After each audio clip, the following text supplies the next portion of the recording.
Amol Sontakke, Valagro biosciences private limited या कंपनीचा प्रतिनिधी. आपण आज पांगरी, तालुका परळी, जिल्हा बीड या ठिकाणी एका हरभऱ्याच्या शेतावर आलेला आहे.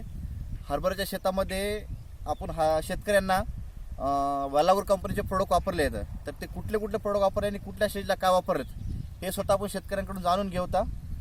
नमस्कार. नमस्कार. सर्वप्रथम काय तुमचं नाव सांगा? सुग्रीव गणपतराव मुंडे, गाव? पांगरी, तालुका परळी, जिल्हा बीड. ठीक आहे. तुम्ही सुरुवातीला पेरणीच्या वेळेस खतामधून काय घेतलं होतं? हॅरोमा आणि 20-20-013 20-20-013 आणि हॅरोमा आपण पेरणीच्या वेळेस घेतलं. नंतर वाढीच्या अवस्थेमध्ये नंतर काय घेतलं होतं? मेगाफॉल घेतलं होतं. मेगाफॉलचा स्प्रे घेतला वाढीच्या अवस्थेमध्ये.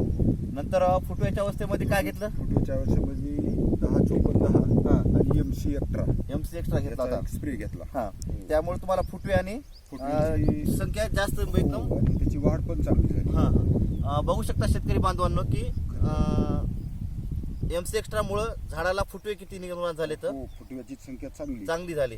संपदा एका याला बघा 1 2 3 4 5 6 7 8 9 10 फुटवे निघाले तर एका फांदीला.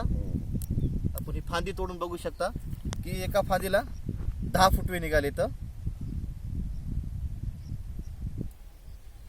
आणि आता याच्यानंतरचा तुम्ही कुठला स्प्रे घेणार आहात? आता याच्यानंतर इल्डॉन आणि ओपीफॉलचा. हा. आता फुलरच्या अवस्थेमध्ये असल्यामुळे आता तुम्ही इल्डॉन आणि ओपीफॉलचा स्प्रे घेणार. तुम्ही एकंदरीत म्हणजे जे वेलाग्रो कंपनीचे प्रोडक्ट वापरले, तुम्हाला काय वाटते प्रोडक्ट विषयी? प्रोडक्टचा विषय तर चांगले आहेतच आहेत. पण शेतामध्ये ज्यावेळेस स्वतः बघितलं, 2 प्लॉट आहेत माझा, एक दुसरा समोर प्लॉट आहे.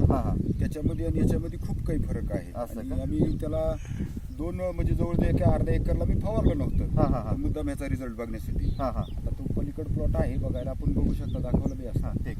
पण याची फुटव्याची, ह्याचा कलर, ह्याच्या सगळं आणि खूप याची वाढ पण चांगली झाली. आणि तुम्ही बघू शकता, आम्ही खोटं म्हणजे सांगायची काही आवश्यकता नाही शेतकऱ्याला. ठीक आहे. चालते. तर बाकी शेतकऱ्यांना तुम्ही काय सांगू शकता हे प्रोडक्ट कशाविषयी काय?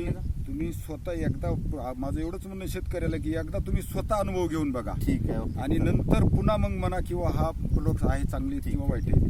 ओके. धन्यवाद काका.